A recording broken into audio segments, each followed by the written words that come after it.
With TellTale games about to make their grand comeback, I wanted to talk about why these games are so special, and why you should play them if you haven't already. I will be staying away from massive spoilers, and you won't have to worry. So, let us begin. Let us start with the stories of these games. TellTale has an amazing team of writers, and it shows. Almost every TellTale has an interesting, compelling story that you can't help but fall in love with. From the Walking Dead franchise to Tales from the Borderlands, everyone is compelling in their own unique way. They all have unique worlds, characters, and set pieces. Tales from the Borderlands for Pandora and Helios, The Walking Dead for the train and the store, The Wolf Among Us for its city and everything in it. Even the cut Minecraft story mode used Minecraft's block aesthetic to create locations wonderful to look at and play through, and that is saying something for me.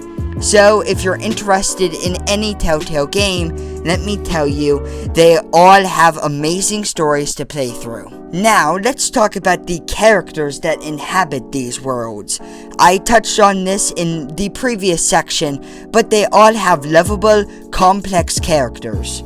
Rhys in Tales from the Borderlands is an amazing representation of wanting to be bigger and better in the world, and what it can cause. Lee from The Walking Dead is a character running from guilt and is trying to raise the next generation during a zombie apocalypse. Even Bigby from The Wolf Among Us is an amazing look at the good people in power doing the right thing but still being hated by the average person. All these characters and more are perfect for their stories that they are telling and the worlds they inhabit.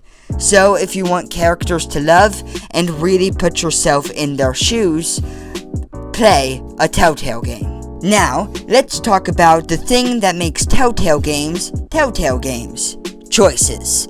In these games, every choice can be looked at from several angles. No decision you make is right or wrong, but they still all have an impact on the story. At this point, I will list examples, but telling you some would ruin the point of them. They're meant to be quick decisions you don't have time to prepare for, and you have to make them on your own.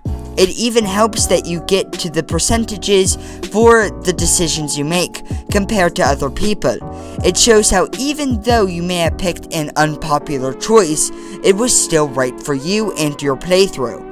So if you want interesting, complex decisions, play a TellTale game. Now, let's talk about endings. Endings in these games are almost always good, for the pure reason you decided it in a way. Your choices make the big endings, or just character endings, but they're all still satisfying. Now, even though some of these games end in the same way no matter what you do, they do that for a specific reason. It's to show that it's about the journey and not the ending. Again, I will list some examples, but the endings are better to experience on your own. So if you want amazing endings, play a TellTale game. But what if I told you that all of this doesn't make these games so special? Would you believe me? Well, what if I said the thing that makes these games so special is life? See, in life, you make decisions. Some as small as choosing what to say or eat, but some are life-changing, like what career to go into or what ideology to choose. But you also never know when they are coming, so you are constantly making decisions, big and small. And that's what a TellTale game is, a series of decisions.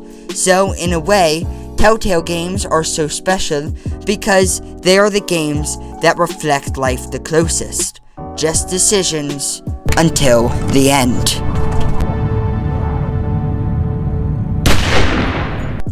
So after this video, are you going to play any TellTale games? Let me know with a comment. So anyways, that is it for the video. Make sure you subscribe, leave a like, and turn on the notification bell for daily content. And I will see you in the next one. Goodbye!